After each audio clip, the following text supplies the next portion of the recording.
World cup opener টি-20 বিশ্বকাপে স্কটল্যান্ডের বিপক্ষে বাংলাদেশের প্রথম জয় এবং বিশ্বকাপের প্রথম ম্যাচেই জয় বাংলাদেশের জন্য নিশ্চয়ই ঐতিহাসিক জয়।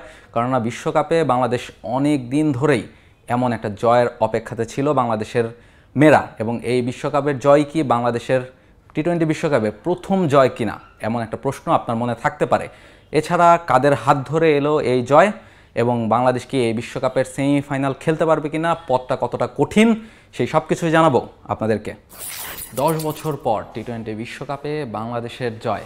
আপনাদের যেই প্রশ্নের উত্তরটা দিতে যাচ্ছিলাম যে এইটাই কি টি-20 বিশ্বকাপে বাংলাদেশের প্রথম জয় কিনা, আসলে না। কারণ 2014 সালে টি-20 বিশ্বকাপে যে বিশ্বকাপটা বাংলাদেশ ঘরের মাঠে খেলেছিল, সেই বিশ্বকাপের গ্রুপ পর্বে বাংলাদেশ কিন্তু শ্রীলঙ্কার বিপক্ষে একটা ম্যাচ জিতেছিল। তবে এরপর যে 10টা বছর কেটে গেছে এবং ম্যাচের হিসাব যদি আপনাদেরকে জানাই যে 16টা টি-20 বিশ্বকাপে ম্যাচ খেলেছে বাংলাদেশ, এবং সেই 16 ম্যাচে কোনো ম্যাচই বাংলাদেশ নারী ক্রিকেট দল টি-20 বিশ্বকাপে জিততে পারেনি। এবং সেই জয়টা অবশেষে এলো বাংলাদেশ নারী ক্রিকেট দলের হাত ধরে 2024 টি-20 বিশ্বকাপ। এবং এই ম্যাচটা বা এই বিশ্বকাপটা তো আসলে বাংলাদেশে হওয়ার কথা ছিল, বাংলাদেশই স্বাগতিক ছিল। তবে শেষ পর্যন্ত বাংলাদেশকে আসলে শুধু আয়োজক এই ট্যাগটা নিয়েই টি-20 বিশ্বকাপে খেলতে হচ্ছে, কেননা ম্যাচটা টি-20 ওয়ার্ল্ড কাপটা বাংলাদেশ থেকে চলে গেছে সংযুক্ত আরব আমিরাতে। তবে যেটা বলছিলাম যে এটাই কি প্রথম জয় কিনা, আসলে এটা প্রথম জয় না।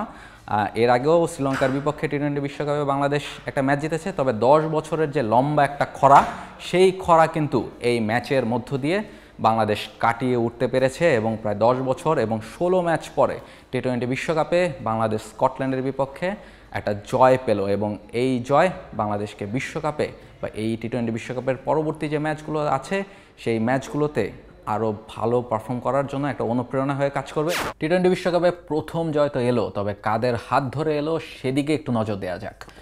বাংলাদেশ স্পিন অ্যাটাকটা বাংলাদেশের ওয়ার্ল্ড ক্লাস, সেটা নিগার সুলতানা জ্যোতি বিশ্বকাপে যাওয়ার আগেও এয়ারপোর্টে বলে গেছিলেন, এবং সেটাই কিন্তু বিশ্বকাপের প্রথম ম্যাচে আরেকবার প্রমাণিত হলো। এবং বিশ্বকাপে বাংলাদেশ প্রথম যে ম্যাচটা খেললো স্কটল্যান্ডের বিপক্ষে, সেই ম্যাচটাই কিন্তু বাংলাদেশ যেই জয়টা পেয়েছে তার মূলে কিন্তু স্পিনাররাই ছিলেন, এবং নাহিদা আক্তার, রাবেয়া খাতুন, ফাহিমা, এবং তারা প্রত্যেকেই দারুণ বোলিং করেছেন। এবং সবচেয়ে বড় কথা, তারা ইকোনমিক্যাল বোলিং করেছেন। শারজাতে আসলে যেই বোলিংটা সবচেয়ে বেশি প্রয়োজন ছিল, বাংলাদেশ দল ব্যাটাররা খুব বেশি রান করতে পারেনি, খুব বড় টার্গেট ছিল না, তারপরও পুরোটা সময় স্কটল্যান্ডের ব্যাটাররা চাপে ছিলেন, এবং সেটাই আলটিমেটলি বাংলাদেশকে ম্যাচ জিতিয়েছে।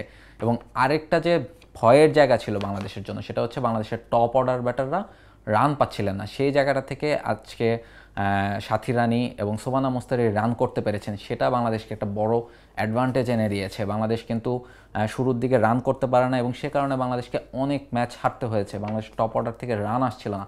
এবং শোভানা মুস্তারির কথা স্পেশালি যদি বলতে হয়, যে তাকে নিয়ে বিশ্বকাপের আগে অনেক বেশি আলোচনা হচ্ছিল যে কেন তিনি বিশ্বকাপের দলে আছেন, কারণ তিনি তো এশিয়া কাপে খেলেননি।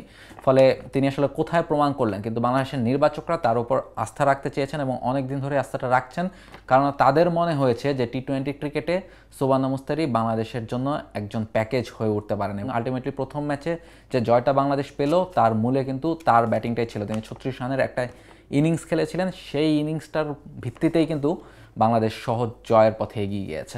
প্রথম জয়ের কথা হচ্ছিল, তবে বাংলাদেশের সামনে তো ওয়ার্ল্ড কাপে আরও লম্বা পথ বাকি আছে এবং সবচেয়ে কঠিন পথই বাকি আছে। স্কটল্যান্ডই তুলনামূলক সবচেয়ে সহজ প্রতিপক্ষ ছিল বাংলাদেশের জন্য। তবে সামনের পথে ভবিষ্যতে ওয়ার্ল্ড কাপে বাংলাদেশ আসলে কতদূর এগোতে পারবে, সেমিফাইনাল খেলার স্বপ্ন দেখে দেশ ছেড়েছিল নিগার সুলতানা জ্যোতিরা, কিন্তু সেই স্বপ্ন কি আদৌ পূরণ হবে কিনা, বাংলাদেশের সামনে পথটা কতটুকু সহজ কতটুকু কঠিন। স্কটল্যান্ডের বিপক্ষে প্রথম ম্যাচটা যেহেতু বাংলাদেশ জিতেছে, ফলে সেই ইকুয়েশনগুলোতে আমরা একটু চোখ বোলাতে পারি। আমরা যদি দেখি যে বাংলাদেশের সামনে কাদের সাথে ম্যাচ আছে, এবং শারজাতে বাংলাদেশ প্রথম ম্যাচটা খেলে ফেলেছে এবং আরও 2টা ম্যাচ শারজাতে বাংলাদেশ খেলবে, এবং ইংল্যান্ড এবং ওয়েস্ট ইন্ডিজের বিপক্ষে শারজাতে পরবর্তী 2টা ম্যাচ বাংলাদেশ খেলবে। এবং আমরা জানি যে শারজার উইকেট অনেকটা স্পিনিং ফ্রেন্ডলি, এবং বাংলাদেশের উইকেটগুলো যেমন হয় সাধারণত মিরপুরে কিংবা সিলেট চট্টগ্রামে, অনেকটা সেই ধরনের উইকেট। ফলে স্বাগতিক হওয়ার বা আয়োজক হওয়ার একটা সুবিধা কিন্তু বাংলাদেশ নারী ক্রিকেট দল পাবে। তাদের যে স্পিন অ্যাটাকটা আছে, তারা তাদের পরিপূর্ণ ব্যবহার তারা শারজার উইকেটে করতে পারে, এবং ফলে ইংল্যান্ড কিংবা ওয়েস্ট ইন্ডিজের মতো দলকে তারা হয়তোবা একটা থ্রেট হয়ে থাকতে পারে, এবং তাদেরকে হয়তোবা থ্রেট জানাতে পারে বাংলাদেশ নারী ক্রিকেট দল তাদের স্পিন অ্যাটাক দিয়ে। সেই জায়গাটাতে যেহেতু কন্ডিশন এবং উইকেট বাংলাদেশের পক্ষে এবং মোমেন্টামটাও বাংলাদেশের পক্ষে, সেক্ষেত্রে বাংলাদেশ দল ইংল্যান্ড, ওয়েস্ট ইন্ডিজ কিংবা সাউথ আফ্রিকাকে সেই চ্যালেঞ্জটা জানাতেই পারে এবং বাংলাদেশ তাদের শেষ ম্যাচটা খেলবে দুবাইয়ে। সেখানেও স্পিনাররা খানিকটা সহায়তা পাবেন, যেটা আগেও বলছিলাম যে বাংলাদেশের স্পিন অ্যাটাক নাহিদা, রাবেয়া, ফাহিমা যারা আছেন তারা কিন্তু ওয়ার্ল্ডের one of the best spin attack. ফলে সেমিফাইনাল খেলার স্বপ্নটা বোধ হয় আরও অনেকটা পথ পাড়ি দিতে হবে বাংলাদেশকে। তবে শুধু স্কটল্যান্ডের বিপক্ষে জয় নিয়েই বাংলাদেশ দল নিশ্চয়ই দেশে ফিরতে চাইবে না। তারা নিশ্চয়ই আরেকটা বড় দল, ইংল্যান্ড হতে পারে সেটা, ওয়েস্ট ইন্ডিজ হতে পারে সেটা, কিংবা সাউথ আফ্রিকা, এমন একটা বড় দলের বিপক্ষে তারা যদি বাংলাদেশ ম্যাচ জিতে দেশে আসতে পারে, সেটা বোধহয় বাংলাদেশের ইতিহাসে টি-20 বিশ্বকাপের সেরা বিশ্বকাপ হয়ে থাকবে এবং সেই প্রত্যাশাটাই প্রথম ম্যাচের পর আপনি করতেই পারেন। For more updates, subscribe to our YouTube channel and click on the bell icon. Follow us on Facebook and Instagram. Download T-Sports app to enjoy exciting games and highlights. Visit tsports.com.